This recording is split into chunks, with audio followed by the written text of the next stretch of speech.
Canada and other wealthy nations across Europe are also suffering a surge of new infections. But there's one very clear difference. Unlike their economic peers, elected leaders in the United States have left citizens to face the current crisis without any additional financial support from our government. If there's anything that I hope this terrible, terrible pandemic is showing the American people, is how far behind we are other countries around the world in taking care of our children, taking care of the unemployed, taking care of the elderly, taking care of the sick. The U.S. has been pretty exceptional in that regard. Europe, Canada, they're all dealing with record cases often at the same time. The difference is they have economic relief plans for workers, for businesses that either have been continuous the whole time, or they've even added new supports to help businesses deal with new health restrictions that come with these lockdowns.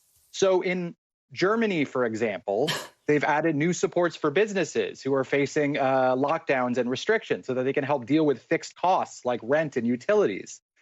In Canada, they just announced a new budget with a whole host of new relief measures that build on existing ones that also helped subsidize wages and offer support for the unemployed. Now, in the U.S., we do have some remaining support. We have state unemployment that's been extended a bit through federal legislation, but that's expiring at the end of the year. We had a $600 weekly benefit that's been expired since July.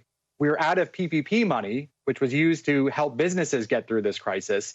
And now there's even more supports that are also going to expire at the end of the month unless Congress acts. In this regard, we are pretty much unique among similar large, wealthy countries. Even countries at the UK that were considering letting some benefits lapse for workers quickly put them back in place when they had cases shoot up. We have not had that same level of urgency, and it's starting to show. Independent Senator Bernie Sanders from the state of Vermont. He is leading a group of progressive Democratic senators demanding $1,200 stimulus checks be included in the next relief bill. Senator, we've heard your impassioned argument. Help us understand, how many other senators have you convinced to support these stimulus checks? Any Republicans on board?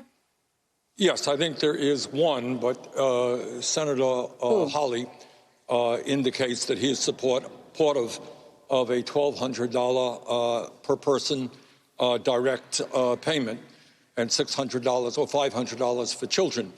I think the Democratic caucus is ready to go forward on that. Yesterday, I sent out a letter with 5 other senators, and I think we can have virtually all of the United States Democratic senators on board.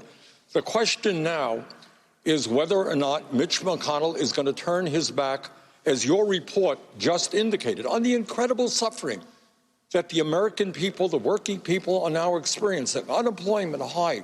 We have a record level of hunger in America. Millions of people are facing evictions. This is an emergency. Congress has got to respond aggressively to help working families. You know, Stephanie, I always get a kick. Here in Washington, when we go to war, there's endless amounts of money.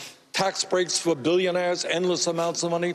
Corporate welfare, endless amounts of money. When children are going hungry in America today, suddenly we don't have enough money. That's crap. That's wrong.